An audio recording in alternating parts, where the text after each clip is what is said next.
आप सभी को मेरा नमस्कार। आज हम कर रहे हैं class 8 history chapter 3 administrative structure growth of colonial army and civilian administration. History का हमारा चैप्टर नंबर 3 है क्लास 8 का। अगर ओवरऑल हम चैप्टर देखें तो ये चैप्टर नंबर 9 है आपकी बुक में। तो इसका हम स्टार्ट कर रहे हैं chapter administration and composition of military. पहले जो ब्रिटिश जो है इंडिया आए थे तब वो व्यापार करने के लिए आए थे, ट्रेड करने के लिए आए थे। इनका जो मेन पर्पस था वो मैक्सिमम प्रॉफिट कमाना था। बट दे वोन ओवर मैनी इंडियन टेरिटरीज। आया था वो था कि व्यापार करेंगे, पर इन्होंने क्या किया, हमारे देश पर कब्जा करना शुरू कर दिया। प्रशासन को चलाने के लिए इन्होंने बहुत सारी पॉलिसीज़ को अपनाया। इनका मेन एम था protect the British interest in Indian administrative composition, यानी इंडिया में अंग्रेजों का राज होना। व्यापार करने के लिए ईस्ट इंडिया कंपनी को डेवलप किया गया। कहते हैं development need was felt organise its legal administrative and bureaucratic, यानी व्यापार करने के लिए एक कंपनी जो है वो इस्टेब्लिश करने का महसूस किया गया कि क्यों ना एक कंपनी इस्टेब्लिश की जाए। तो व्यापार करने के लिए आए तब यहाँ पर बहुत सारे चेंजेस आए थे ब्रिटिशर्स के कारण। सबसे पहला इन्होंने जो कॉन्स्टिट्यूशनल चेंज थे, सबसे पहला एक्ट इन्होंने जो लागू किया था वो था रेगुलेटिंग एक्ट 1773। 1773 में एक एक्ट पास किया गया था to inquire the working of East India Company, East India Company की वर्किंग को देखने के लिए। इस एक्ट के अकॉर्डिंग जो ब्रिटिश पार्लियामेंट है, कहते got the right to check the working of company in India. तो ब्रिटिश पार्लियामेंट को अधिकार मिल गया था इस एक्ट के अंडर कि कंपनी का काम जो है वो चेक कर सकते हैं। इनके पास अधिकार था डिसीजन लेने के लिए डिफरेंट मैटर्स पर। जो गवर्नर जनरल थे और काउंसिल थी, यानी इनकी जो टीम थी, उन्हें अधिकार था कि ये कंट्रोल करें। बॉम्बे यानी मुंबई, मद्रास यानी Chennai, government over the matter related the war, peace, political treaties and alliances. कहता है गवर्नर जनरल काउंसिल को कंट्रोल करने का राइट था बॉम्बे और मद्रास को। किन मैटर में? War, peace and political treaties alliance. आगे चलते हैं। आगे जो दूसरा एक्ट था वो था हमारे पास पिट्स India act.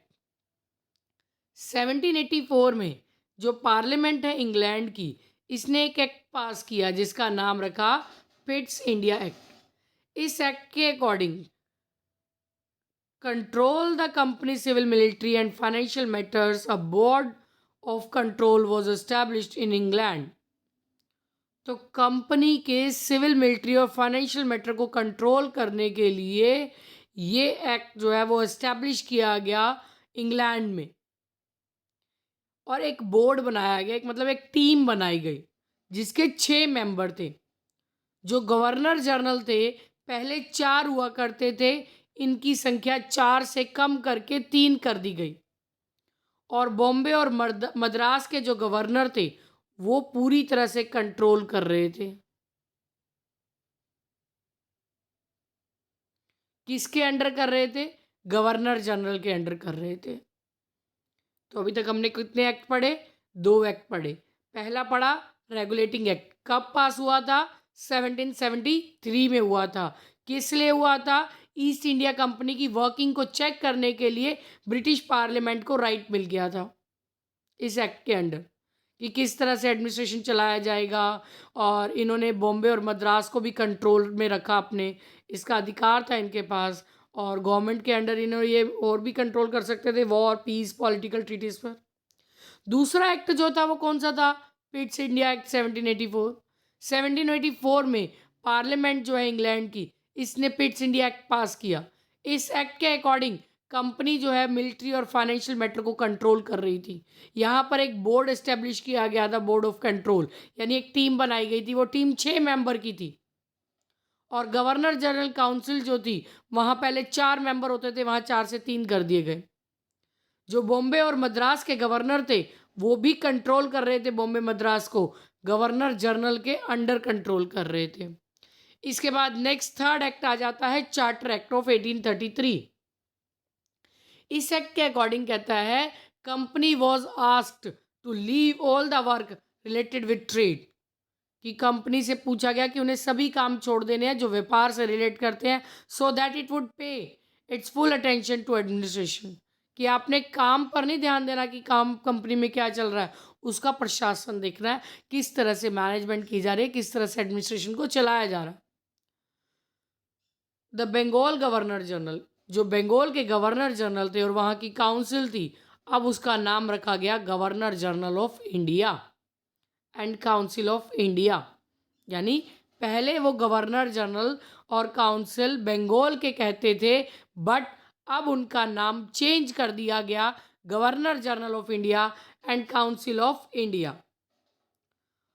A law member was included in the Governor General Council to make law for the country. और ये जो गवर्नर जनरल काउंसिल थी वो लॉ मेंबर्स थे, कानून के सदस्य थे जो देश के लिए कानून बनाते थे।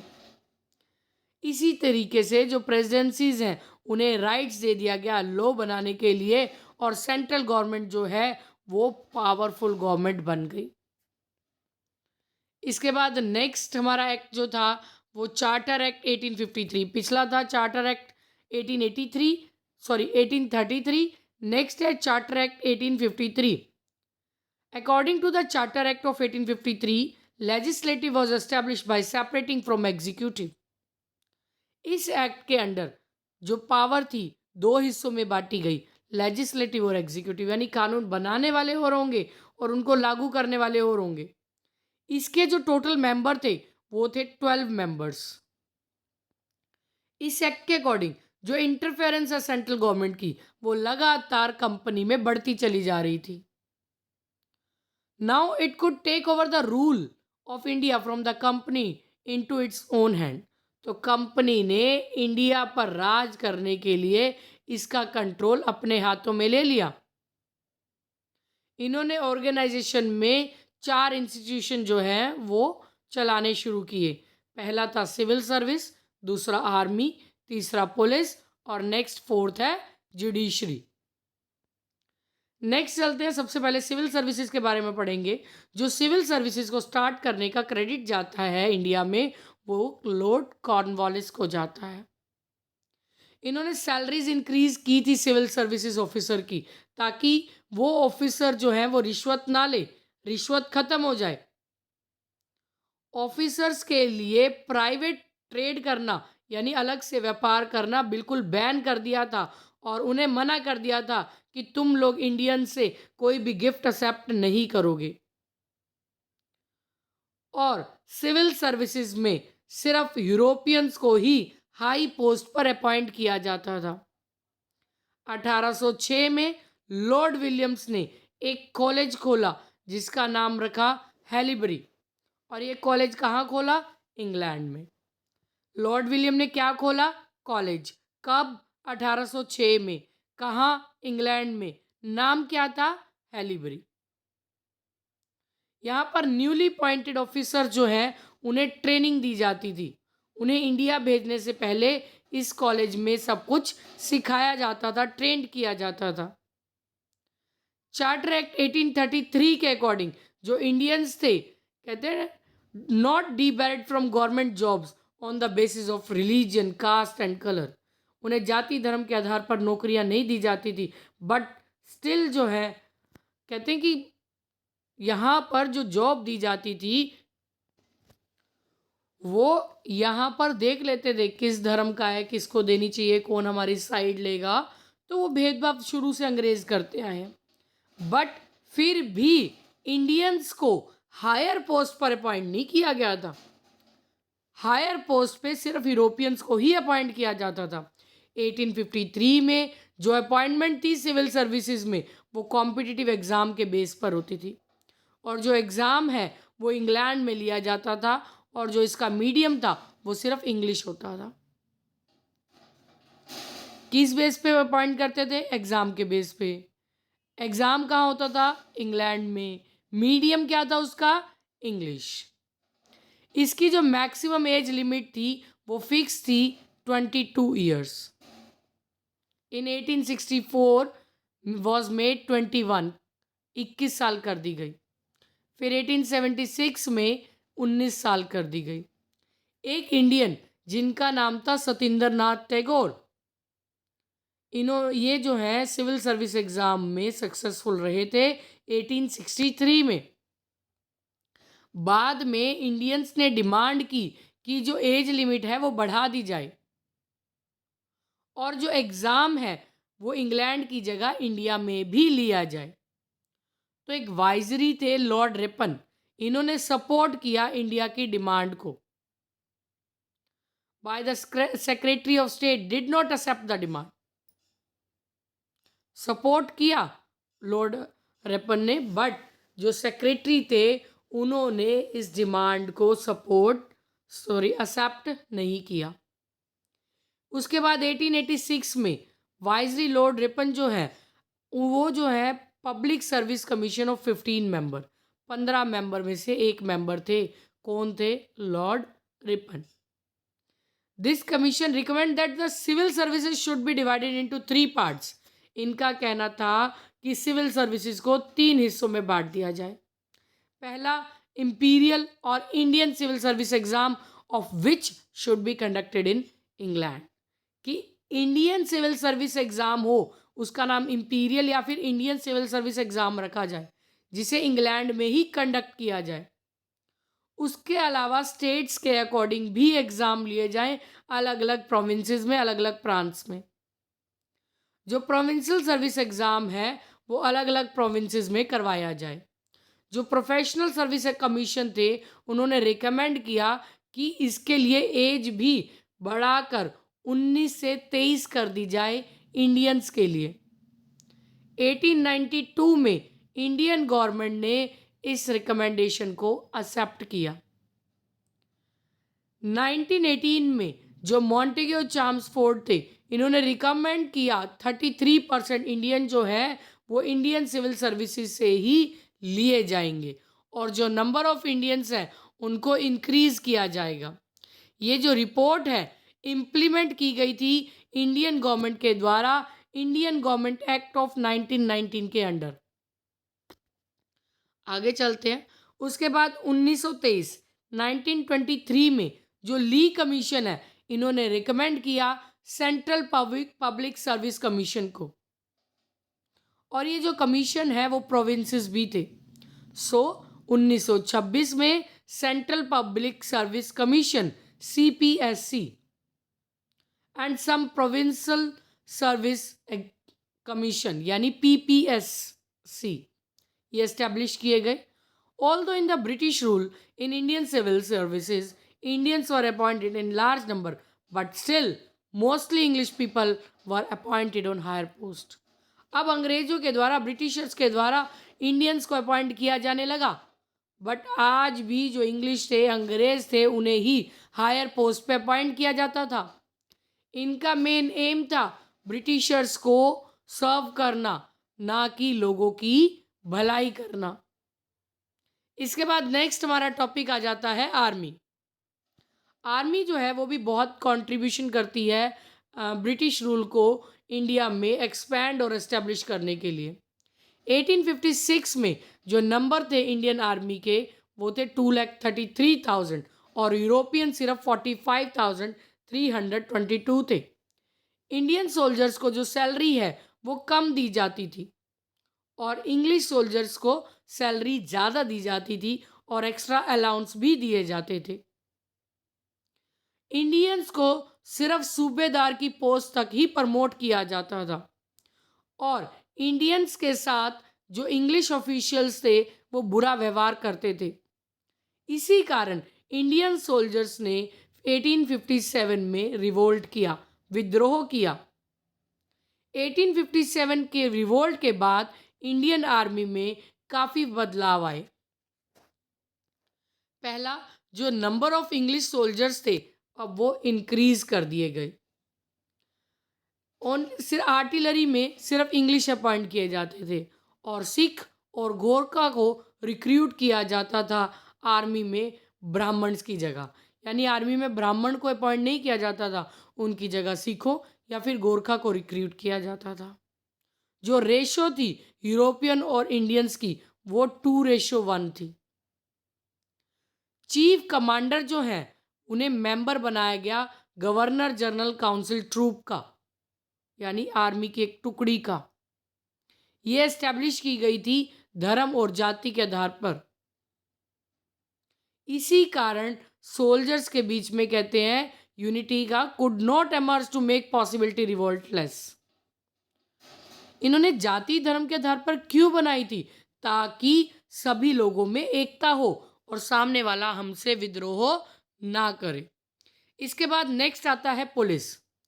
देश में हर जगह कानून को बनाए रखने के लिए एक और डिपार्टमेंट बनाया गया जिसे पुलिस कहा गया। यहाँ पर डिस्ट्रिक्ट कैप्टन को अपॉइंट किया जाता था और डिस्ट्रिक्ट जो है वो आगे अलग अलग थाने में, जैसे पुलिस थाने होते हैं ना, जैसे संगरूर में भी 3 से 4 थाने हैं अलग अलग एरिया में, तो डिस्ट्रिक्ट जो है कैप्टन अपॉइंट किया गया। उसके बाद डिस्ट्रिक्ट्स को अलग अलग थानों में बांटा गया। हर थाने के अंडर एक हेड होता है, पुलिस वाला एक हेड होता है जिसे दरोगा कहते हैं। और जो पुलिस कैप्टन होता है वो काम चेक करता है कि दरोगा सही तरीके से काम कर रहा है या नहीं कर रहा। उसके अलावा वॉचमैन अपॉइंट किया गया विलेजेस में। इवन पुलिस डिपार्टमेंट जो है also Indian were not appoint on high post. जैसे आर्मी में इंडियंस को हाई पोस्ट नहीं दी जाती थी, वैसे पुलिस डिपार्टमेंट में भी इंडियंस को हाई पोस्ट नहीं दी जाती थी और इनकी सैलरी जो है वो ब्रिटिशर्स से कम होती थी। जो बिहेवियर होता था पुलिस एम्प्लॉयज़ का वो इंडियंस के लिए अच्छा नहीं था। तो यहाँ पर लॉर्ड कॉर्नवालिस ने क्या उपाय किए पुलिस डिपार्टमेंट के लिए, आपको चैप्टर को पूरी तरह से सुनना है, आपको आंसर मिलेगा और कमेंट सेक्शन में आपने इसका आंसर देना है। इसके बाद पॉइंट नंबर 4, जुडिशियल सिस्टम। जो इम्पोर्टेंट कंट्रीब्यूशन है ब्रिटिशर्स का वो था जुडिशियल सिस्टम को एस्टैब्लिश करना ताकि कोई रिटन लॉ बनाया जा सके। वॉरेन हास्टिंग जो है इन्होंने एस्टैब्लिश की थी दीवानी यानी टैक्स सिस्टम, और एक क्रिमिनल कोर्ट एस्टैब्लिश की डिस्ट्रिक्ट्स में। जब रेगुलेटिंग एक्ट आया 1773 में, एक सुप्रीम कोर्ट उस समय एस्टैब्लिश की गई थी कलकत्ता में, और एक बुक जिसका नाम था कोड ऑफ कॉर्नवालिस, ये कॉर्नवालिस के द्वारा लिखी गई थी ताकि जुडिशियल सिस्टम को अच्छे से चलाया जाए और इसके अकॉर्डिंग जो कानून इसमें लिखे हैं वो अपनाए जाएं। 1832 में लॉर्ड विलियम बेंटिक जो है उन्होंने ज्यूरी सिस्टम यानी जुडिशियल सिस्टम जो है वो बंगाल में शुरू किया। चार्टर एक्ट 1833 में एक इंडियन लॉ कमीशन जो है वो एस्टैब्लिश किया गया जहां पर सभी कानून को इकट्ठा किया। कहते हैं governor general was given the right to make all laws. जो गवर्नर जनरल थे उन्हें अधिकार दिया गया कि वो कानून बना सकें। आ रूल ऑफ लॉ, कानून के लिए एक रूल बनाया गया और एस्टैब्लिश किया गया उसे पूरे एम्पायर में कि कानून हमने बनाना है। और इन रूल्स को मान लो जो हमारे रूल्स रेगुलेशन जो हम चला रहे हैं उन्हीं रूल्स में से जो कानून सबसे बेस्ट है, मतलब जो रूल सबसे बेस्ट है जो सभी के लिए अच्छा है, उसे लॉ बना दिया गया था। इसके अकॉर्डिंग सभी इंडियंस जो हैं उनके साथ इक्वल ट्रीट किया जाएगा बिना किसी भेदभाव के। यहाँ पर धर्म जाति के आधार पर भेदभाव नहीं होगी। But such like other civil services Indian were not treated at par with Europeans. उन्होंने कानून तो बना दिया बट फिर भी सिविल सर्विसेज या फिर पुलिस या फिर आर्मी में इंडियंस के साथ इक्वल बिहेव नहीं हुआ था। यहाँ पर यूरोपियंस ही ऊपर थे। They were debarred from the other privileges. For example the Indian जजेस had no right to give verdict over the case related with Europeans. जैसे इन्होंने एग्जाम्पल दिया कि जो इंडियन जज थे ना, यूरोपियंस के ऊपर किसी केस का फैसला नहीं दे सकते थे। 1833 में लॉर्ड रिपन ने सभी को इक्वल राइट दिलाने की कोशिश की बट वो अनसक्सेसफुल रहे। ये चैप्टर हमारा यहीं पर ख़त्म होता है। इसके बाद पॉइंट्स टू रिमेंबर जो हम पढ़ के आए हैं अभी, regulating according to regulating act 1773, फिर उसके बाद पिट्स इंडिया एक्ट हमने पढ़ा 1784, फिर हमने चार्टर एक्ट हमने 2 चार्टर एक्ट पढ़े 1853 और 1833, और इंडिया आए थे सेंट्रल पावर और ग्रेजुअली जो रूल ऑफ इंडिया है उन्होंने यहाँ पर अपना कानून जो है वो बसाया था। और जो ये क्रेडिट जाता है सिविल सर्विसेज का वो लॉर्ड कॉर्नवालिस को जाता है। इंडियंस में सिर्फ सिविल सर्विसेज में यूरोपियंस को ही हायर पोस्ट पे अपॉइंट किया जाता था। लॉर्ड कॉर्नवालिस, इनका एक बुक का नाम था कोड ऑफ कॉर्नवालिस, 1773 में सुप्रीम कोर्ट एक एस्टेब्लिश की थी कैलकाटा में, जहाँ कानून जो है वो इस बुक के अकॉर्डिंग ही चलाए जाते थे। तो यही थे। इसके बाद आपके क्वेश्चन आंसर्स गिवन है और एक्सरसाइज गिवन है। होप सो अब आप जो है वो क्वेश्चन आंसर और एक्सरसाइज इजीली कर लेंगे जब आप इस चैप्टर को सुन लेंगे। और चैप्टर को 1 से 2 बार सुनिएगा तभी क्लियर होगा, और फिर आपको इन डिटेल बार बार पढ़ने की ज़रूरत नहीं पड़ेगी। जैसे जैसे आप सुनते चले जाएंगे आपको ईजीली याद हो जाएगा, क्योंकि हमने लाइन टू लाइन बहुत ईजी करने की इसको कोशिश की है। और संडे हम MCQ सीरीज़ के साथ मिलेंगे, फुल ज्योग्राफी, और हम आपकी SST को इसी तरह से आगे बढ़ाते रहें। आपको पीटेट सीटेट की तैयारी तो चलो जो कर ही रहे हैं, उसके अलावा 8th बोर्ड की तैयारी भी इसी तरीके से करवाते रहें, तो हमारा हौसला इसी तरह से बढ़ाते रहे। और हमारे चैनल को प्लीज़ लाइक शेयर और सब्सक्राइब जरूर कीजिएगा। Thank you.